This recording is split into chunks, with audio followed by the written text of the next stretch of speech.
Hi everyone, welcome back to CMN 201. This is for our class for Thursday, the 2nd of November, where I'm going to put some closure onto Psycho and Night of the Living Dead. If you'll remember, I had you watch a documentary last class about Night of the Living Dead. It was rather lengthy, so I didn't have a class video. I also wanted to introduce The Exorcist. But first, let me remind you that registration is now open, and you can see in the notes below that I've included a link where you can access the spring schedule. You can also access the intersession, which is a very condensed session that basically in 3 weeks does the equivalent of a 16-week class. So it's not for the faint of heart, and we've got just a handful of classes that we offer in that format. But it does serve a certain population. I myself have taught in the past in the intersession. I've taught public speaking, which I think lends itself quite nicely to that particular format, actually, because there's so much audience participation. Though I'm not sure if public speaking is going to be offered this intersession yet. Nevertheless, I suspect that most of you might be most interested in spring 2024, so you can just access that on the GCC website. And also, I've included the link below. You can see that you can do all kinds of searches, so you can search by subject or time or teacher. And ultimately, I encourage you to register as soon as you can, just so that you can get exactly what it is that you want.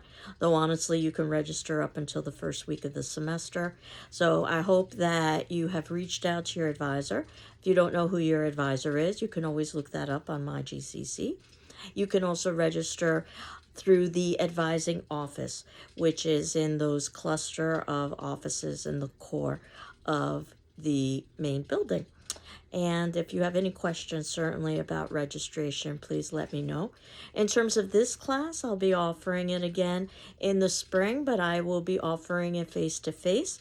My intention was to be able to have both modalities as options for students. For students who want it online, that would be for the fall. For students who want it in person, then that would be in the spring.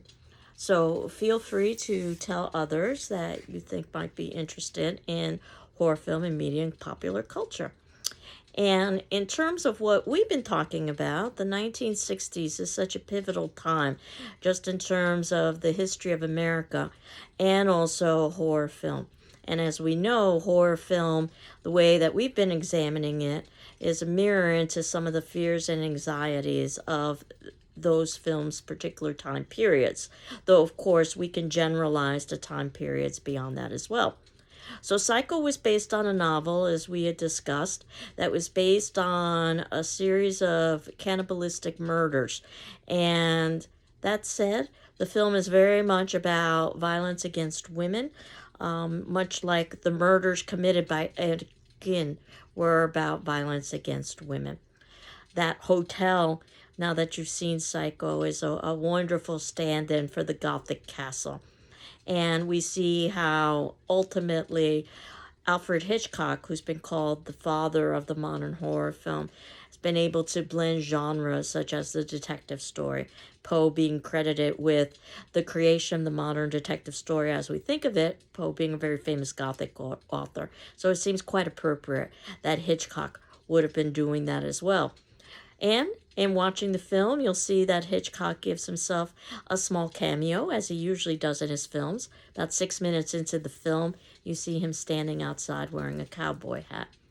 And it had a very small budget, at least by Hollywood standards. We'll talk about Night of the Living Dead in a moment, and that truly had a small budget as an independent film. But Psycho was a commercial success.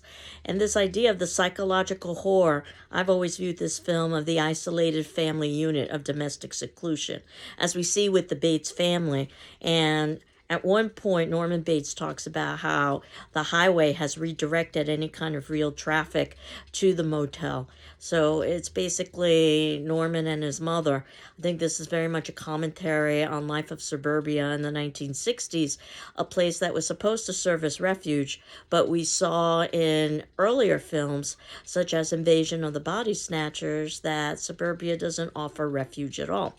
The home becomes a kind of prison, in effect, and the TV becomes the electronic hearth, where we are basically nations of are members of a nation of voyeurs. We're watching other people live their lives, which is exactly what Psycho does right at the very beginning of the film, where we are put in the role of a voyeur, where we're watching an illicit love affair. Of course, we see how Norman as well is a voyeur. So I think this is Hitchcock's wink and a nod about how we are all engaging in voyeuristic behavior. We see the negative consequences, certainly, of isolation. People become socially and mentally unstable. And I've always likened this to some of the geopolitical practices of isolation as well, that isolationist policies just lead to death and destruction. We, of course, see the secrets behind closed doors, that behind the seemingly innocent facade of suburbia. You have people conducting illicit affairs, you have people stealing money, and of course, you have people committing murder, which is the true plot of the story. It's known as a MacGuffin, a deliberate misdirection to make us think that the story is about the stolen money and Marion Crane. One of the reasons why audiences were so stunned in watching the film is because Marion Crane is killed relatively early in the film, and really the issue of the money becomes meaningless. What does matter is Norman and his desire to, in one way or another, control his environment. We see no place is safe, not just the suburbs, but the shower. And that infamous shower scene, I think, really honed in that particular point. Censors and boycotts were all over that scene, which was a master of editing, and not just because of the ability to shock, but audiences will swear that what they see is the knife penetrate the skin, and they never do. We see knife, we see skin, but they never connect. At that, with the iconic soundtrack with the screaming violins, and you've got perhaps the most famous scene in movie history, we end up upsetting all kinds of expectations in viewing this film, that we empathize first with the thief, Marion Crane, the seeming lead, as I said, that was killed early on, and of course that twist ending that Norman has taken on the persona of his mother. We see how female is victimized and brutalized through Norman's murders. We see his anger and hostility against female. Bird being a slang term for female, so it seems appropriate that all of that bird imagery exists, and also that Marion Crane is named after a bird, and she's even told she eats like a bird. The idea of Norman killing and preserving birds is what he's trying to do as well, kill and preserve the past, whether it be his mother or lovers that he would like to pursue but feels unable to do so. And this film very much inspired Halloween. So when we see Halloween, which will be shortly, you will see direct correlations. One of the things I've always enjoyed about Psycho is some of its dark humor. So, for instance, when the mother is being brought down to the cellar, the fruit cellar, and she accuses Norman of thinking that she's fruity. And of course, fruity is a slang term for insanity. Insanity is a major theme in this film, as it is in many other Gothic texts and many other horror films. And also this idea of grappling with mental illness, the early days of mental illness. It is no surprise that this film is included in the Library of Congress National Film Registry. I mean, the cinematography is superb, the storytelling is superb, the use of suspense is superb, and as many of you indicated, that this is really, in some ways, the first film that we've seen that seems thoroughly modern. So it's not that surprising that Hitchcock would be viewed as the father of the modern horror film. And I had also given you a documentary to watch about the uncanny. It's just one of the many ways that we could analyze this particular film. Psycho has many different ways that it can be interpreted. Would be a wonderful possibility for a final project topic if you're still looking for a final project. But as you know, Night of the Living Dead is also a film from the 1960s that I wanted to include. And I assigned you the documentary that I think does a very nice job of sort of explaining some of the reasons why this film is so important. Again, the 60s being definitely a decade of conflict and fear. The director, George Romero, basically reinvented the idea of zombie through this film, which had been known previously through Haitian folklore, and that zombies were something that were basically reanimated through Haitian voodoo. And the Haitian film White Zombie, which came out in 1932, starring none other than Bela Lugosi, who we know of Dracula fame, helped to introduce the idea of zombie to broader cultural audiences in America. And that idea of zombie through voodoo basically remained until George Romero's film. An independent film shot on a shoestring budget, and one of the most famous pieces of folklore about the film is that there was a copyright error, and the copyright symbol was not included on that film, which meant that that film could be shown anytime, any place, without compensation to the director, Romero. It's one of the reasons why this film is shown so frequently in Halloween, including the showing at the Lava Center this past Halloween that I helped to facilitate a conversation about the film afterwards, is because there are no fees associated with it. That said, I don't know if this idea of zombie and Romero's version of zombie would have become part of our popular culture if it hadn't been shown, because it was something that could be shown in a free basis. So it would oftentimes be shown in late night TV shows, for instance, and that really helped to disseminate Romero's vision of zombie. Romero never even used the term zombie. He used the term ghoul for reanimated dead. And it was an early reviewer that used the term zombie and the name stuck. And now if you ask anybody what their conception of zombie is, it's the creation that Romero has had, that it's reanimated dead. And they cannibalize the living, as opposed to the Haitian idea of a zombie, which was something that was done through voodoo. And these individuals who were zombified, I suppose, I can make up that word, basically were used as slave labor. So the zombie motif was viewed as a kind of code for controlling and manipulating slaves, especially because Haiti obviously has a black population and was colonized by non-black populations. The idea of how turmoil-filled the 60s was perhaps illustrated in a film that also came out in the 60s, Rosemary's Baby, about the Antichrist being born. And they used actually a real magazine headline from Time magazine that asked, "Is God dead?" So there were deliberate questions at that time about the possibility of apocalypse, and that America itself was eating itself alive. And I think that's something that we see in the cannibalistic theme of the zombie. And as you saw in the documentary, Romero said it was very much a film of revolution and showing the descent of America, which we see right at the very beginning of the film, where we're shown the American flag as they're driving into the cemetery. Notice the flag is backwards, again, to show that we're in a backwards America. And Johnny and Barbara, very early on, are talking about the time change that's occurred, which is supposed to suggest that times are changing for the worse at this point. A world gone mad, where the real monsters aren't even the zombies, they are the survivors. That's become a common zombie trope.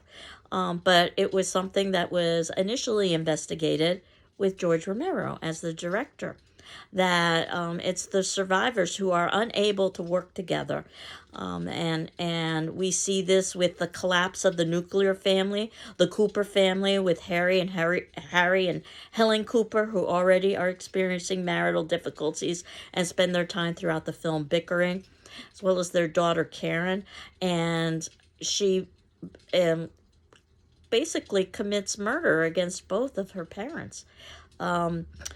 Young love doesn't save anyone in this film. The Tom and Judy subplot, they also die senselessly.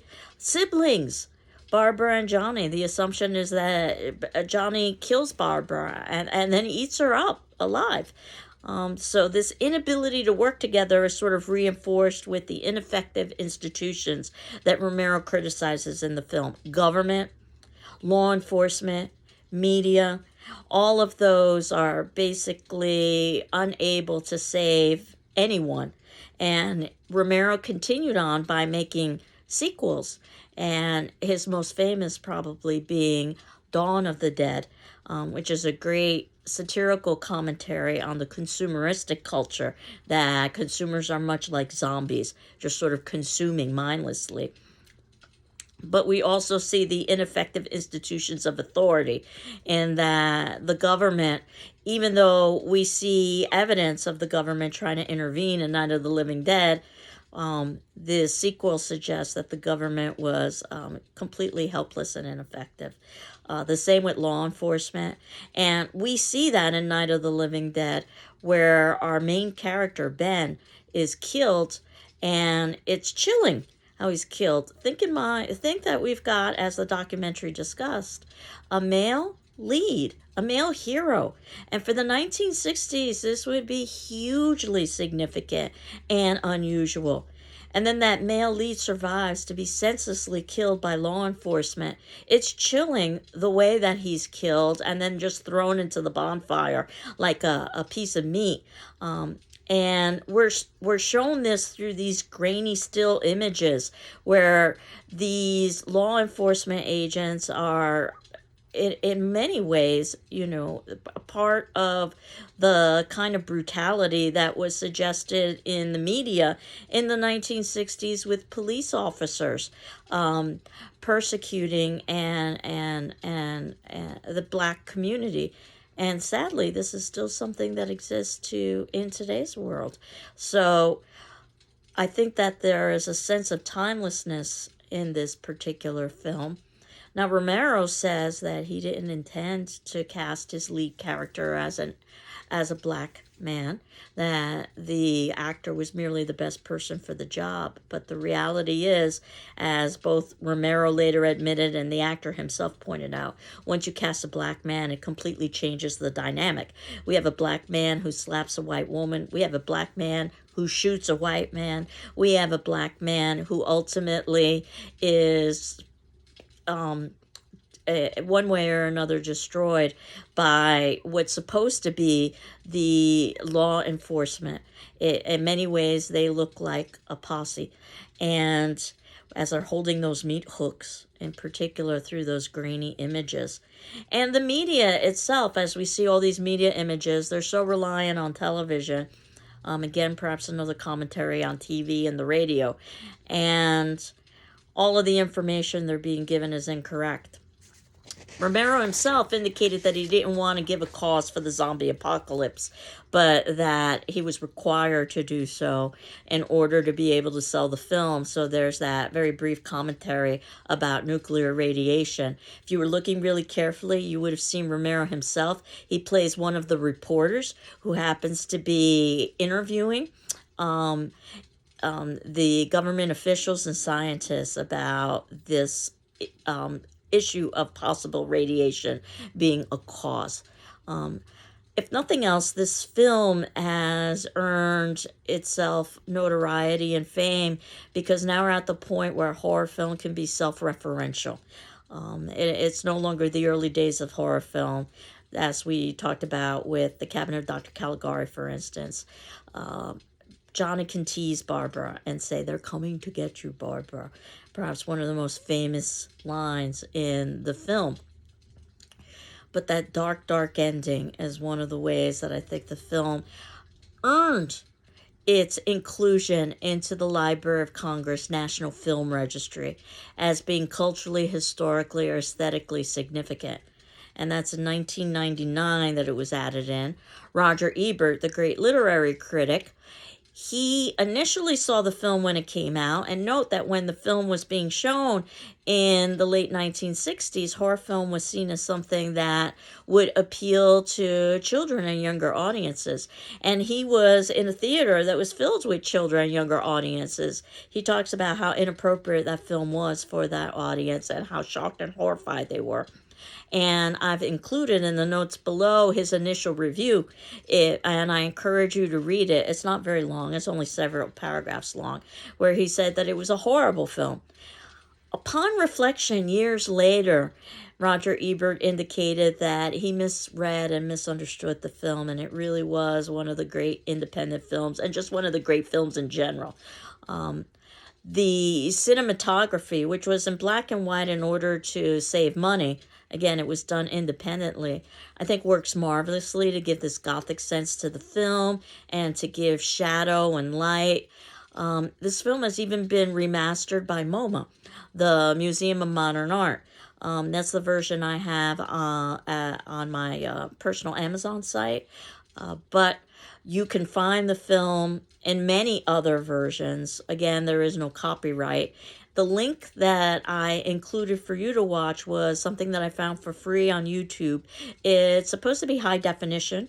However, the high definition might make the lighting seem a little bit artificial, as one of you pointed out to me, and that perhaps one of the more original versions where the lighting wasn't so obvious might help to hide some of the at least by our standards, primitive special effects. The Museum of Modern Art version is very well done. I encourage you that if you want to invest the dollars in a version for Nightmare of the Living Dead, or Night, I should say, of the Living Dead, that would be the version to get, the version done by the Museum of Modern Art. And some of the ways that you could read this film, gender commentary is quite interesting. We see Barbara, who basically turns catatonic very quickly, very much the stereotypical female and the damsel in distress and need of saving. And of course, she's not saved. No one is saved. That's one of the dark elements of the film. Perhaps Romero's commentary that America won't be saved either, that continues to cannibalize itself, and it continues to show a lack of ability to cooperate and form a sense of community and work together. Another way of viewing this film is viewing those zombie masses as representation of the other, anything that is seen as different, these zombie hordes, and this would be viewed as monstrous, whether it be by those that are not part of the other, or even just conservative Americans. Notice that this is a very Caucasian film outside of Ben himself. Again, very much reflective of the times, but you don't really see black zombies. What you see are white zombies and white survivors. And of course, the fact that Ben is killed in this, I think whether it was deliberate or not, it's very hard to ignore the racial commentary in this film. And I had even suggested another documentary for you if you are a fan of Night of the Living Dead, where it talks about it from an anniversary perspective, years after it was filmed. So that said, I only assigned one of the documentaries. But if you're a fan or you think you might want to devote a final project to Night of the Living Dead, you might want to watch second documentary. I've mentioned the final project twice, so I hope at this point in the semester, as we've moved past the midpoint, that you're seriously thinking about a final project. Certainly reach out to me about your final project as well. Where we are is moving into the 1970s, and this gets us into a very iconic film from the 1970s, 1973, The Exorcist. Now, this is a long film. It's 2 hours and 1 minute, 1 minute long, or at least the original was 2 hours and 1 minute long. That came out in the 70s, violated all kinds of cultural taboos, and there was all kinds of mass hysteria associated with it, and it was a blockbuster film. So that said, it was based on a New York Times best-selling novel and loosely based on documented exorcisms. It was the first horror film that was nominated for a Best Picture award in the Academy Awards, and it had 10 Academy Award nominations. It won for sound and for Best Adapted Screenplay. And if you remember the early part of the semester where I had mentioned that Stephen King had talked about the different levels of ways to frighten audience, that the lowest level, according to King, would be the gross out, which would attempt to basically gross out an audience by being as graphic as possible. This is definitely The Exorcist, both the novel and the movie. But look at the title of both the novel and the movie, The Exorcist. I've always maintained that both the novel and the movie have been misread, that it's not about the possessed girl, it's about the exorcist. And actually, there are two exorcists in this film, a Father Merrin and a Father Karras. When you view it from that perspective and how they are haunted by their own demons, and possessed, if you will, by their own demons. And we definitely see more of that in the novel. But the film was worked on by the actual author, William Peter Blatty. So it very much is a vision of how his novel could be adapted into a film. And a new version of the film came out. I think it's very poorly named. It's called The Version You've Never Seen Before, where they added about 15 minutes or so of deleted footage, including some footage that I think helps to explain the reason for possession and some of the ways that the film is really not about the possessed girl, Regan MacNeil, but about those surrounding the girl, as I'll be talking about. I don't want to give away too many spoilers, though you'll see in the notes below I've included some points that I plan on talking about in terms of The Exorcist next class. Now, we're getting to the point of the semester where it is becoming increasingly difficult for me to find free links for these films. I was able to find a free link for The Exorcist, not the original film that was shown in the 1970s, but the version you've never seen before, the 2-hour and 12-minute version that includes some of the deleted scenes. Not only are the deleted scenes about the purpose of possession, tormenting others, and that faith is evidenced in action, not necessarily in spiritual belief, but there also is a spider walk scene, and I think you'll know what I'm talking about after you've seen the film. So, if at this point any of you find better links than what I've been able to find to stream these films, including The Exorcist, for free, please share those with me so that I can share those with the class. So as I said, I was able to find a link for The Exorcist. I'm at the point of the semester where links come and go. I'm sure it's because of copyright issues. And it wouldn't be difficult for you, obviously, to watch The Exorcist through a streaming service or through YouTube streaming. But I'm trying to be as cost effective as possible and provide you with free possibilities. So at least up until this point, you can see in the notes below for The Exorcist that I've included a link for the film that thus far seems to work. I'd also like you to watch a documentary that's 20 minutes long, and this is in section 3, about the cultural impact of The Exorcist. There are some spoilers in there, so I don't know if you want to watch the documentary ahead of time and then watch the film, or if you want to watch the film and then the documentary. Notice I put the documentary after the film, but it's up to you as to which order you want to watch them in. And if you wanted more information about the kind of hysteria that was associated with the Exorcist, you can, in addition to watching that 20-minute documentary, I've given you a link to a newspaper article where they expand on that. But that's going to be today's attendance question about The Exorcist. And just because the film is so long and we still needed to catch up a bit with Psycho and with Night of the Living Dead, I'm going to give an extension for our next assignment, which should be on The Exorcist. So your Exorcist journal and also your Exorcist discussion forum won't be due until our next class. So that's next Thursday on the 9th. So that gives you a little bit of time to see a 2+ hour film and also see the documentary and also see my video. The attendance question, and this will be for our class discussion forum, again, due by Thursday on the 9th. Note the extension. Why do you think The Exorcist generated such an extreme audience reaction? Why do you think The Exorcist generated such an extreme audience reaction? I warn you right now, The Exorcist is quite graphic. So I can tell you that right now, at the beginning of the film, you can watch about the first 20 minutes or so without it becoming graphic. And the graphic nature of the film begins in the entrance with a priest walking into a church to leave some flowers in front of the Virgin Mary. Once you get to that point, expect it to be very, very graphic. But again, I think it illustrates another element of horror film. And I wish in some ways that the text and the film were a little less graphic. I understand that that would appeal to audiences, perhaps, at least in terms of the gross out factor. But don't forget the title. This story is really about the exorcist, and there's two of them. The first is Father Merrin, and the second is Father Karras. So I'm not going to say anything more about The Exorcist in the case you haven't viewed it. But again, to reiterate, I want you to watch the film as well as watch the 20-minute documentary, as well as watch this class video.